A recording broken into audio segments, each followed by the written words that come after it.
Hello, I'm Aspissus. I'm going to be your host today from the Conclave of Aratar, bringing you some community information to help you decide on where you want to settle yourself within our ranks. We hold these casts every Wednesday at 8 and Sunday at 4 Eastern, and I encourage you to join in the Twitch chat to discuss the topics of the interview. For those of you new to the channel, we are a community gathered around the upcoming game, The Chronicles of Elyria, a game in development by Soulbound Studios. If you're interested in learning more about this upcoming game, there's a link to take you to their website below. Like I mentioned before, we, the hosts and guests, are members of the Conclave of Aratar. The Conclave of Aratar is a duchy in the Kingdom of Vornare, and we're going to be introducing you to some uh, interesting members of our community and discussing some topics about our community and about the game, The Chronicles of Elyria. Joining us this week as a guest is the esteemed, the Illyris, the Our Grace, the Duchess. Duchess, you want to say hi? Hello. So, Duchess, I have a tendency in these casts to completely butcher any name that individuals give us. Artar is really easy. I say that, in my sleep. Your first name, though, is kind of a tongue twister. Could you pronounce that for us? hmm it's if you wanted to be very special about it and completely extra, it would be Alerin. But you don't have to roll the R like that, so you can say Alerin. Extra points for rolling the R. hmm Elarin. You know, hmm perhaps stick the chin out a little bit more. If I butcher it in here, it is of course a complete attack on your authority within the kingdom, and Absolutely. you're gonna have to take action because of it. Hence why everyone just calls me Duchess. Duchess, Duchess. Yeah, so Duchess, Aratar, Countess of Greater Alasia, Mayoress of the capital city of Alasia, Lofi of the Kingdom of Vornare. Once again, if I pronounced anything wrong there, please do whip me into shape here. Just most of it's bysicist, don't worry. Oh, perfect. Good. hmm Yeah, so we're pardon me for all the stuttering, I guess. The pressure of such a esteemed guest is getting to my head, of course. We're going to keep this rather light. We want to ask some questions to you of some things about who you are as a person, the games you've played in the past, a little bit about the leadership principles that you hold, and then some information about your settlement and what's interesting about your duchy, your county, and your town. I mean, you're the only guest we've had so far, will have in this segment, that holds the title of Duchess. You get to hit all three, so the big, the bad, and the ugly. No, hmm the three different levels there of commitment to the game. So we look forward. Yeah, starting wars. We look forward to getting deeper into these questions here. Um, As do I. Thanks for having me. I really appreciate it. yeah, no problem. So we're gonna start out with some information about your gaming background. So if you don't mind, give us the 411 on some of the games you've played in the past, some of the things you enjoy in video games. Why are you an authority on video games in general? Oh dear. Well, I don't know if the two are connected, but we'll take a whack at it. So I started in gaming about 400 years ago with a text-based MUD called Dragon Realms, and in fact, it's not even on the list of games that I sent to you. Um, to be more precise, it was probably 14 years ago, but it feels like 400. And the sense of community that I gained from that game when I played over probably about 7 years or so, it still lasts to this day. There are people that I played and gamed with and was in such fantastic stories with for so many years that really became a part of me growing up as a young adult. It became part of my kind of close circle. And so From there, of course, I was stolen away when in WoW for a number of years as well. I think I went from vanilla to Wrath, and then following Wrath, I kind of had to give up gaming because the internet in Iraq and Afghanistan is not that great. So I didn't get to game for a number of years after that. Once I finally came out of the field, I moved to games like well, COE is one of them, but Elder Scrolls, Witch Hunter, a lot of the games where it's like survival sandbox or RTS, so real time strategy, and I really enjoyed those. They they present a challenge for my mind to think through. And also, if they are the MMO version, then you have to not only think through the actual strategy of winning the game, you also have to think through about how to lead and organize people to follow that strategy. And so the common theme amongst all the games that I've played, and including now COE, is about having to think to overcome a challenge, but more importantly, having people around and that I want to play with and that I want to help create a gaming experience with that I can trust, that I can appreciate for their individual skills that are different from mine, that I can essentially build a team of people that I want to attack a challenge with. And that's what gaming, my history, and I think what we're going to be doing in COE is all about for me. Yeah, yeah, no, so you bring up a lot of topics there, and I really liked how you talked about growth and community, and stuff like that. So, would it be appropriate, accurate to say that in the win conditions, what what the hook is in a lot of video games nowadays is not necessarily driven by the storyline or the mechanics of the game itself, though that does always play a role, but the ability for you to engage with a community and enjoy experiencing these games with other people. Oh, absolutely. I think that is one of the primary uh, I don't want to say benefits, but one of the primary draws to games such as this, especially I would say in 2018, when we are very much our social interaction is just as much with the people that you see every day as it is with your online presence.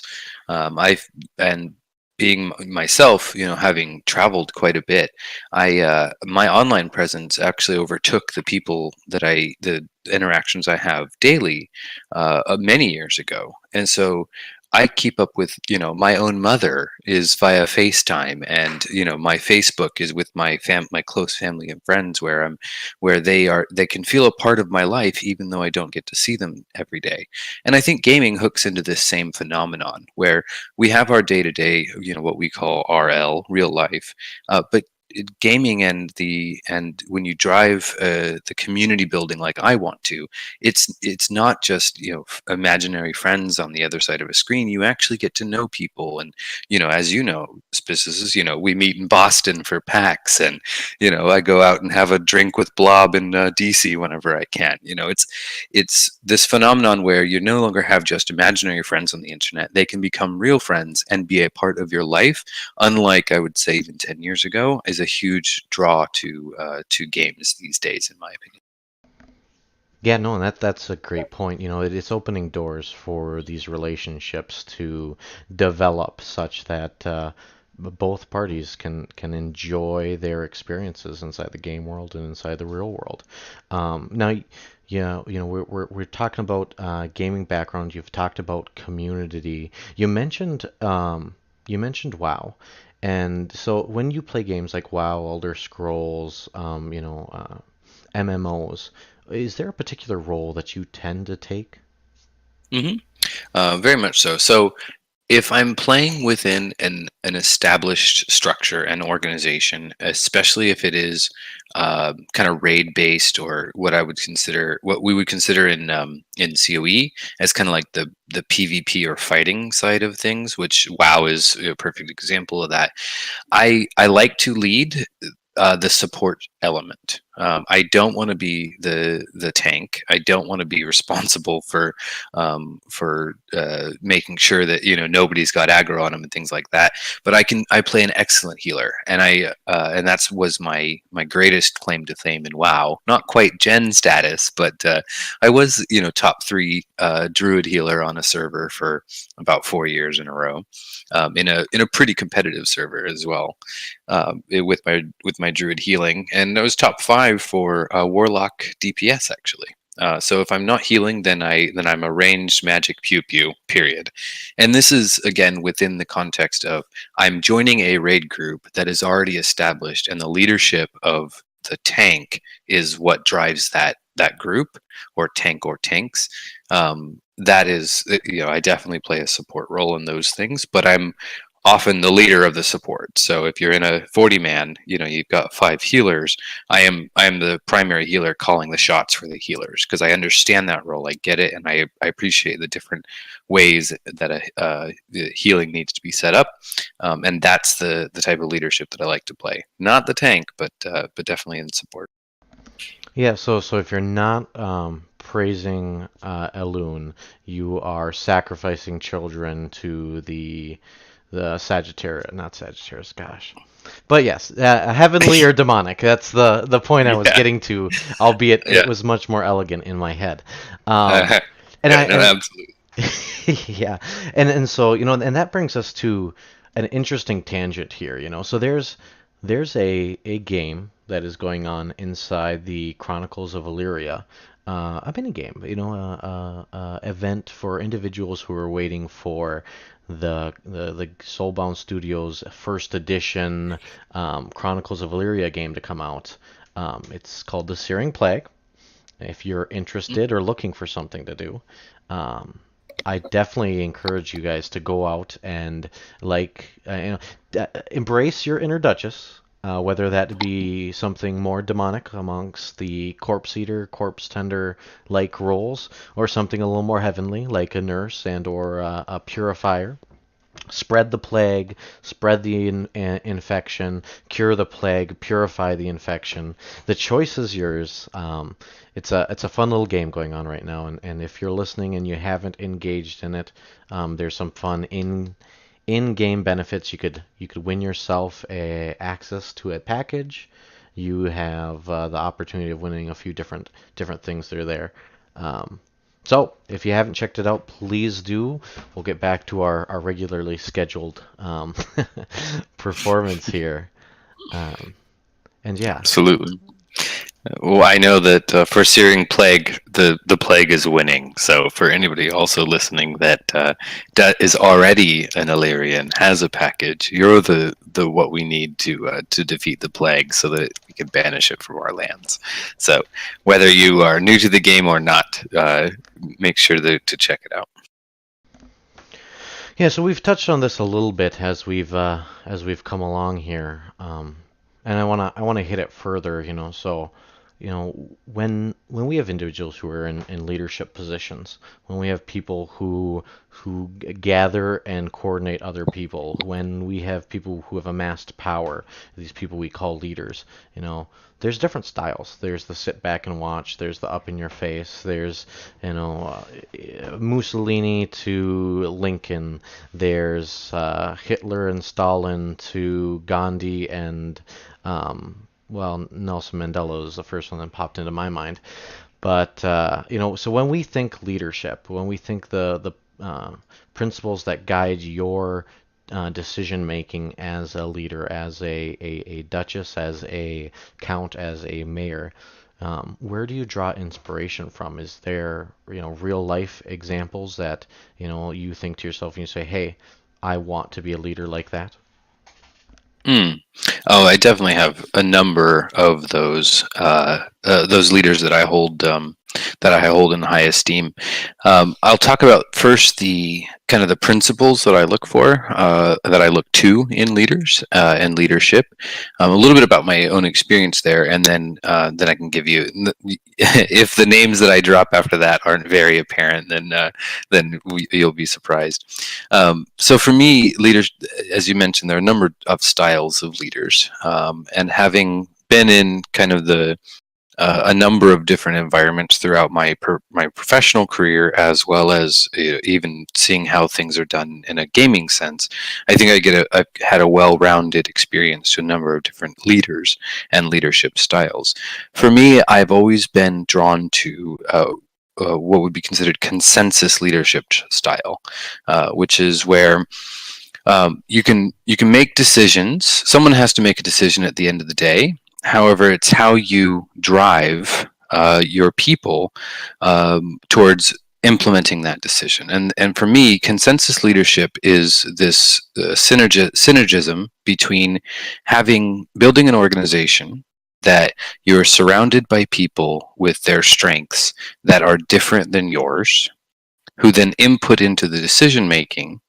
Then once a decision is made, they feel that they've had that input, therefore they want to see it come to fruition. They are personally invested in that decision being successful, and it creates this. I'm drawing the infinity sign of back and forth. It creates this synchrony between the leader and the leadership team, and that's the way that I've always driven my. It's the principle that I've always looked for in a leader, and it's also the way that I've always driven when I'm in the driver's seat of any type of team setting. It's also the way that I appreciate most in the leaders that I've had, especially in my professional life. I'm part of an executive leadership team that has a global remit for a large medical company, and I've done everything from building and running a high performing team in the field through to now what is my role with kind of leading from the one that's doing the strategy and setting vision and building the solutions, and then passing it over to a team to deliver. Within my professional career and within my industry, it's very common that leaders use this type of consensus building kind of what I call service leadership style within our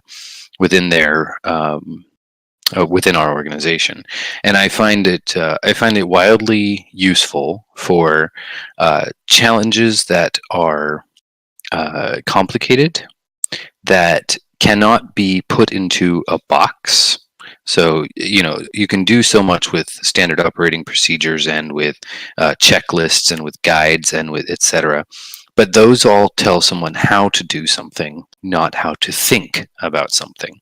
And that's a different type of leadership. If you just want to plan something from start to finish with step A, step B, step C, and here are your orders to do that, that works too for what I feel are opportunity or complex challenges that you can fit into a box. I prefer, and again, the type of work that I do requires that someone can't necessarily, my leadership cannot tell me what to do. They have to tell me how to think and what my right and left limits are and what my result is at the end of the day. And because I'm facing very complex challenges that there isn't a solution already made for, I have to figure out and have the ability as a leader myself to work with the right team members to find the best solution and the path forward.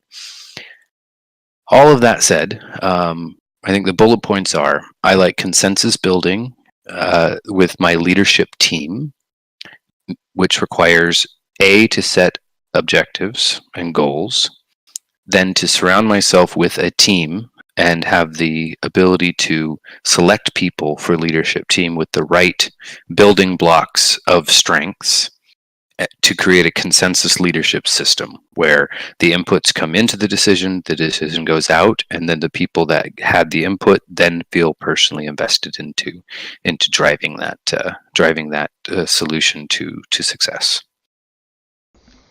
No, I like a lot of the points you bring up there. The pull out the best from an individual, consensus building being, a hard path to travel at times, but allows for a lot of buy-in. Like you said, a lot of people want to engage, want to perform, and like you mentioned, your current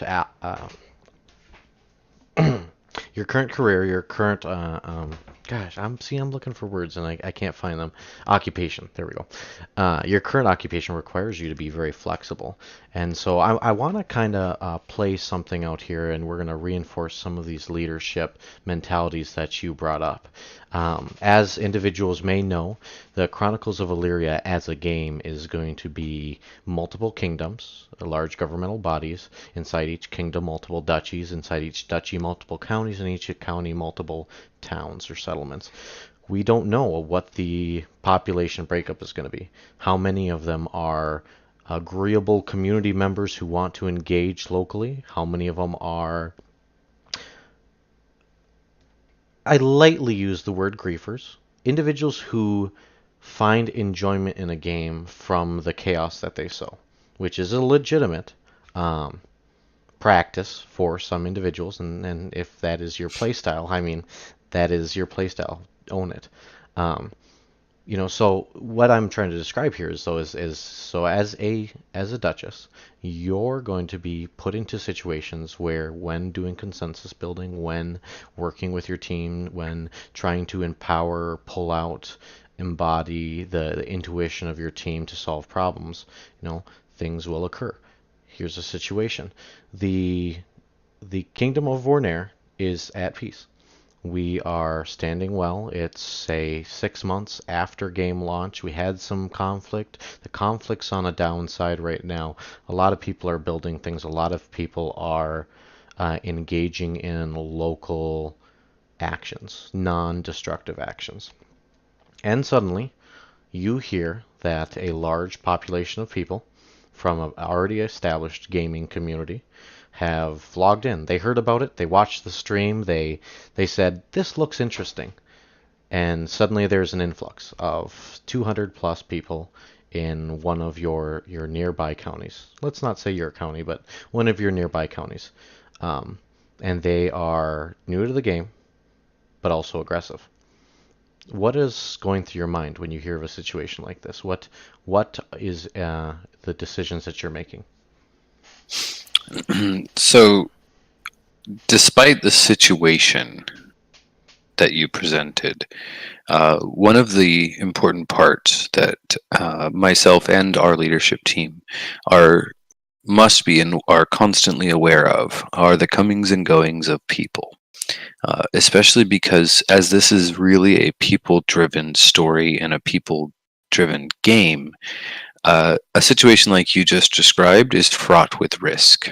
So, my first question, whether we were in the situation where, we had just gotten over some type of episode of aggression or not, if 200 people are joining any part of the kingdom, there that needs to be looked at with a very high amount of scrutiny, because there are a lot of risks that we need to either confirm are not risks or mitigate them.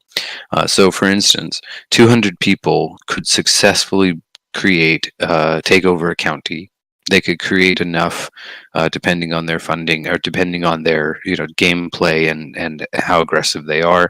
They could start messing with the entire duchy in terms of the fame system, in terms of the economy, in terms of how resources are being used, distributed, and managed. That's a large population that could affect these things. So I would definitely want to get as much information about these people, where they come from, where they've been, how they played, and the feedback from different games before that, to really understand who's just joined us, and whether ultimately to make the decision whether they are friend or foe. So you're gonna take a look at the variables. You're gonna send out your feelers, whether they're looking into diplomatic means, whatnot, and you're not gonna make a hasty decision. You're not one to look at a situation and react. You're one to look at the situation and react when you have the information in front of you that is necessary to make an appropriate decision. That's what you're saying. The answer is yes-ish. There's always a scale for decision making of urgency versus information. Right, and the higher the urgency, the less information one has to make a decision. Uh, that's always one of the first questions. Is it's fine to understand when a decision needs to be made, but by when does it need to be made? That is always a very key question, because that will determine exactly the options that you have in front of you for a decision to be made. If you told me 200 people landed in the duchy and overnight there have been, there was a raid nearby, there was, people woke up and cows had been slaughtered in a field that where there had been relative peace. Overnight we get a report that there's there's been mumbling and grumbling amongst the NPCs already. Those to me are symptoms that whatever has happened is probably bad, and therefore we have less time to make that the level of urgency goes higher, and we have less time to make a decision. Therefore, a more conservative decision should be made in a situation like that. I hope that that's clear. I, I I think So basically, what I'm trying to say here is you know appropriate in all things. Like there is, whether you recognize it or not, as a listener, as a community member, there's information coming in, and leadership is making the best decision that they can given the information that they have. Absolutely, and that's always a learning experience, and hindsight's always 2020. So uh, while we're doing that actively, we also, with each decision, we get better at that, especially in a situation like COE, where there's not a person on the planet that has already actively made an in-game decision in COE, because we don't have an in-game to make an in-game decision in yet, right? So every decision that we make once in game is good, and we're able to look back and review our decisions, which we do frequently in the conclave, for lessons learned and an after action. We're going to get better with each decision going forward as well, because we have more historical data from which to draw as well. And you bring up an interesting segue I'm going to take advantage of here. So there's not a game to play. There's not a active program that we can download and we can log into at the moment. We're talking about something that's coming out in the future, something that will be something that is in the works of being made, both on the community side, on the development side, and then in terms of your settlements, your duchy, your county, and your city. And we want to give you a chance here to give us some more information about the overarching mentalities, design that you intend to guide the community on the duchy level, on the county level, and on the city level. Um, and so, yeah, that brings us to our next set, which is really, what can you tell us about your settlement and your package? What do you intend with the duchy, the county, and the duchy, the county, and the settlement itself? Well, that's quite the question, considering there are three separate levels there. Well, let's start at the very beginning. It's a very good place to start. It And is sometimes, yeah. so when you were first deciding whether or not you wanted to be a duchess, when as the community has grown in the Conclave of Aratar, um, tell me about those principles that guide the duchy, the Conclave of Aratar. Okay, so if you've seen some of the lore, and especially if you look back through kind of the historical stuff that we'd written about the duchy, I started as a little mayoress in a long dead kingdom called Dolodaran, alongside a baby Count Balin and a couple others from the kingdom, and I thought I was going to be a happy mayor. Right. Within about 3 days, bumped up to a countess. Just really realizing that there are different um, there are different metas within the game, and I knew I wasn't going to be happy or completely fulfilled just focusing on managing my settlement, that I wanted to have a larger interaction with the community that I saw at the kind of the countess level. And it took about 3 weeks for me to realize that I couldn't I couldn't really find a duchy. At that time, there were so few of them that that really would have been the place that I wanted to call home. I had also experienced by that time a little bit of the kind of the politics at play, especially 2 years ago. Well, 2.5 now. Like the whole game, the whole community was very, very different. There were, communities just starting to get their feet on the ground, and so many were rising and falling, and there just seemed to be so much more uncertainty and politics going on. So, anyways, about 3 weeks later, I had spent quite a bit of time in the Discord and was working with a lot of the kingdom at different levels, and I decided to do a duchy. And it was about that time that I realized, in order to do a duchy, I needed to figure out what exactly I wanted the duchy to be, especially if I was going to attract people. And so I started kind of going through my little RP brain, because that's initially where I came from when I told you about my 10 years in Dragon Realms. I started thinking about what would it be like if I could make a magical place inside of a low fantasy, middle ages type of place. What would it look like? And added in a little bit of that low fantasy, but still kind of mystic lore kind of stuff. And essentially, for me, I knew I wanted to be guided by principles. I wanted to be definitely in the kind of lawful good, lawful neutral ish area. And I liked a few things. So I liked the idea of having some mysticism, and yet some type of, it still needed to be hardy, and the conclave needed to demonstrate that it was advanced in its thinking, but it still had strong bones, type of thing.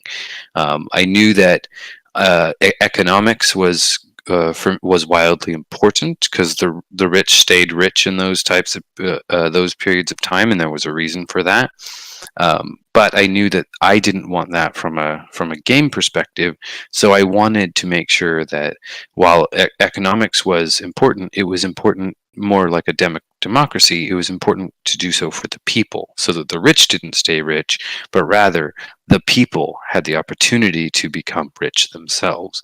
But alongside that, it needed to have the might to back this up, because in feudal times, if he with the most swords had the most money as well.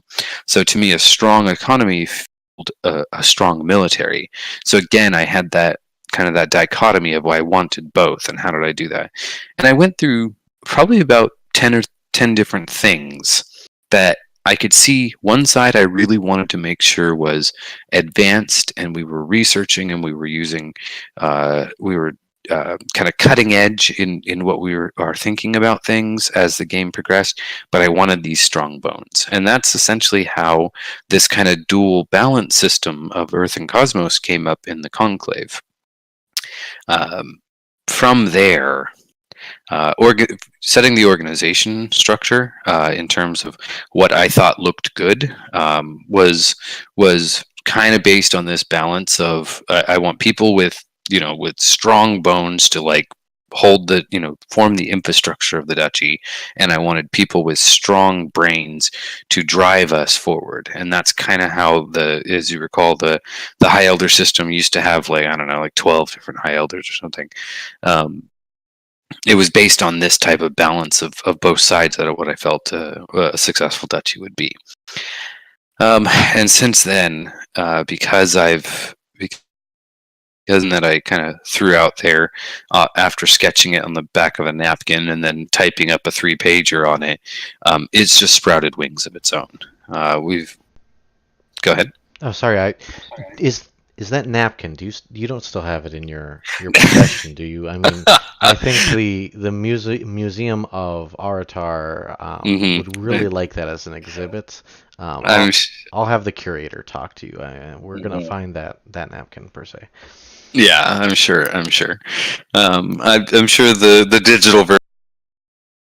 Ask Ella. She's been doing some Google Drive archaeology of late. Perfect, perfect. um, We'll get it. We'll get it from Ella. I'll talk to Ella right now. We'll see if we can pop that up now. Um, there we go. So anyway, it's taken on a life of its own. We've gone through multiple different phases within the conclave. Um, our organization itself, as a leadership, and as a council of counts, and as filling in with mayors and citizens, it the organization has slowly evolved and changed, kind of the same similar general direction, though we've been able to refine our direction better. uh, but it's still kind of, actually, looking back to, now that you made me stop and think about it, looking back to where we were to where we are, it's completely exceeded my expectations, and I never thought we would have come this far for so long and enjoyed the community and the stability that we have, without even having a game to play. I was expecting a game to play, last January type of thing. um, so yeah, I'm just incredibly proud of how the conclaves evolved since those times. yeah, yeah, and we're fingers crossed that we'll still get a game last January. It doesn't look like that. I'll have to get my time machine if it does, but soon, TM, soon. Hmm. Um, and yeah, like you said, the community has really evolved since its initiation. It's wonderful to hear that you're proud of the leaders who've stepped up and attracted new people, engaged the current individuals.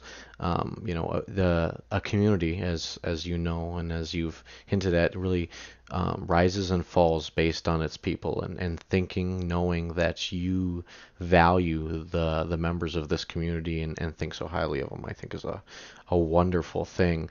That gave us a really good summary of the duchy. And I know you're stuck in meetings all day as Lofi. You're, doing things on higher levels than a mere face the conclave caster can think at. How about for your county? Is there intrinsic differences between the way you approach your duchy, as you approach your county, as you approach your city? Like, do you feel like you're gonna have to step back from the hands-on approach at a certain level? So to me, the county and the duchy are pretty much the same thing. Yeah, actually, all three of them. The capital city, running of the county, and uh, well, let me actually back that up. Sorry. The county and the city are essentially the same thing, partly because I'll remind you I've got seven of the things. So the capital city is going to be massive. I can't If you were to take seven capital cities of counties and then plug them all together, can you imagine the expanse it's going to cost just across the city, let let alone the entire county? It's a large little chunk of land.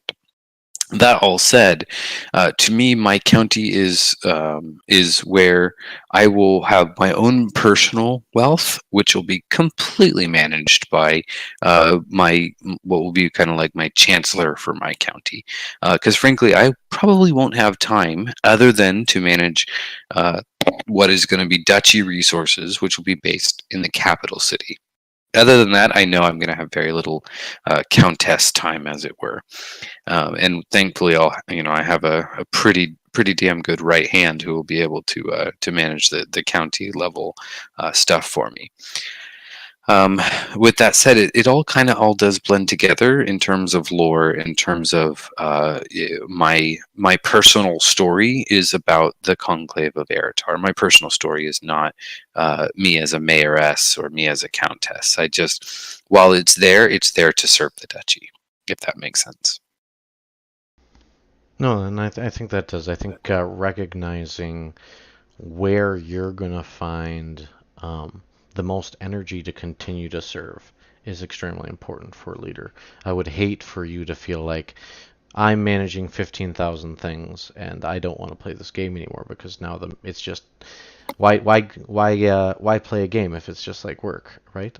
Mm, mm. Well, thankfully, my leaders will hardly let me go a second without a full wine glass, let alone burn myself out. So, the people that I run this duchy with, as you very well, business, you guys all take pretty good care of me, and that's actually what fulfills me as well. Is that sense of community with my within my just my the leadership team here. That's enough, let alone our entire community, that is the conclave, let alone the entire kingdom that we have such a wonderful relationship with. All of that is very fulfilling for me. And so the combination of having excellent co-leaders with me and the fulfillment of enjoying our community, I'm pretty sure we're going to be safe.